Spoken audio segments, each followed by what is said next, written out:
The once mighty Lion of England now struggled to lift his own hand. What had once commanded armies and rewritten the laws of God was now swollen, shaking, and wrapped in stained linens that stuck to rotting flesh.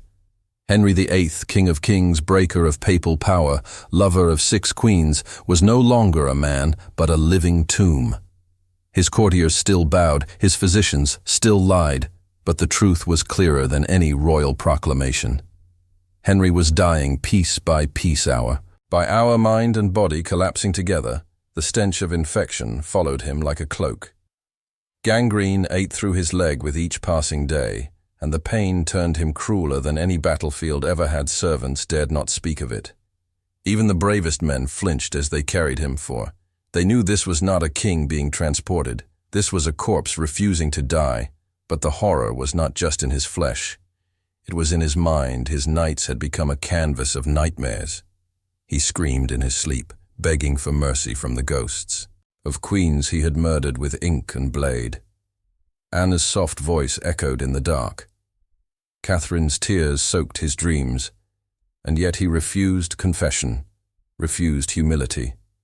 The horror of Henry's decline was not just disease, it was denial, a monarch still trying to rule, while his body rotted and his soul fractured. England, still under his grip, now ruled itself through whispers and shadows. For what do you do when the most powerful man in the land is not only mad but melting? This is the beginning of the royal horror story. No history book dares to truly tell.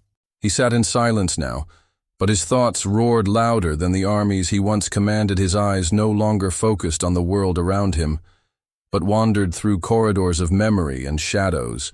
Twisted visions played behind his lids, even when open, and none could tell when he was lost and when he was awake. Once the center of every feast, he now trembled at the sound of his own name.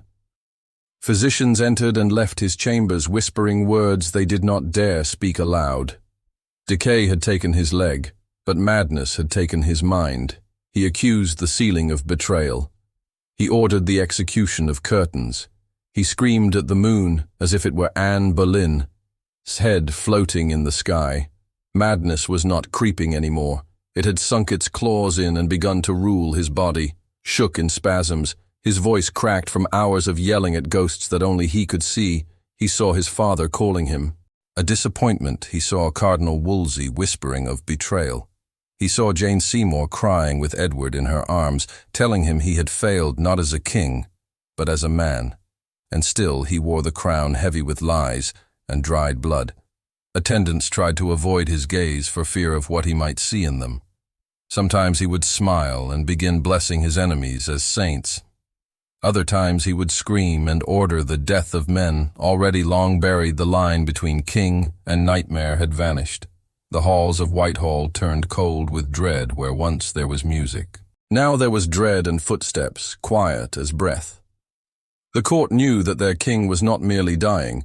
He was transforming into something unholy, something cursed, and no scripture could cleanse it. This was no longer the end of a reign.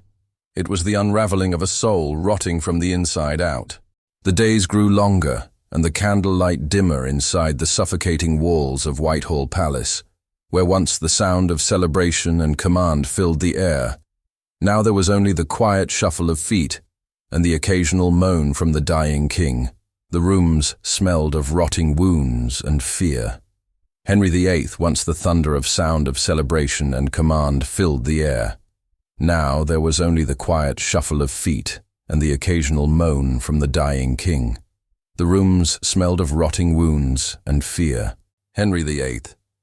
Once the thunder of England now lay stretched on silken sheets, stained by sickness and sweat.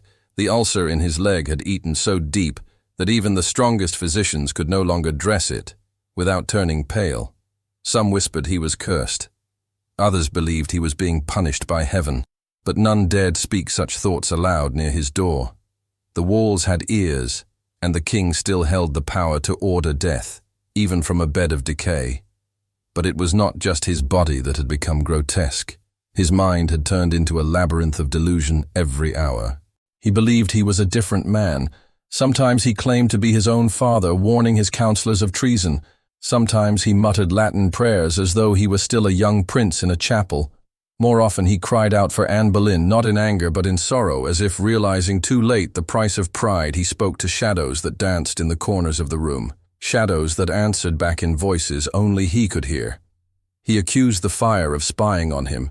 He once ordered a priest to be executed, then forgot why, then wept for forgiveness, then screamed again. When no one responded, the servants began walking backward when exiting his room, never turning their back on the monster.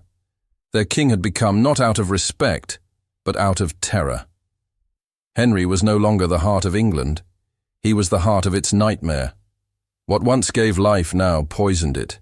The few who still loved him kept their distance. The many who hated him hid their smiles behind cloaks of loyalty outside his chamber. The nobles planned the future, speaking softly of Edward, the boy king who would inherit a divided and bleeding nation.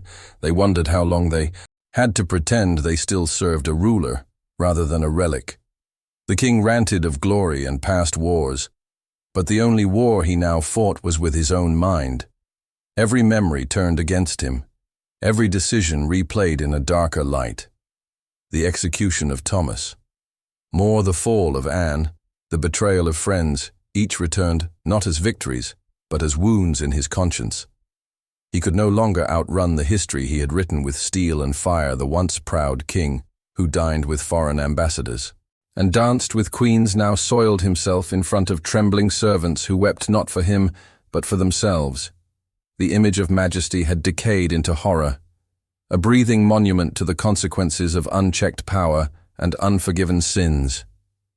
The kingdom beyond the walls moved on slowly, cautiously, afraid to let go too soon, and yet desperate to be free of the terror that reigned within the dying monarch, clutched his crown at times, kissing it, as if it were the only thing that remembered who he once was. But the truth had already moved past him. The people no longer feared his sword. They pitied his fall. England waited not for a royal decree, but for the toll of a final bell.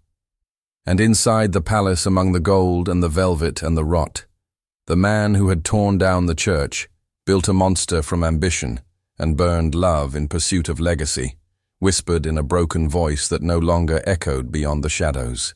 There came a night when even the flames seemed to avoid his chamber, as if the fire itself could no longer bear witness to what he had become. The king who had once dared to defy the Pope now trembled beneath layers of royal fabric, his breath shallow, his skin grayed and clammy, his eyes fluttering not from sleep, but from confusion, as if trying to remember whether he was king or creature. His servants stood like statues around the bed, afraid to move, afraid to speak. He no longer recognized them.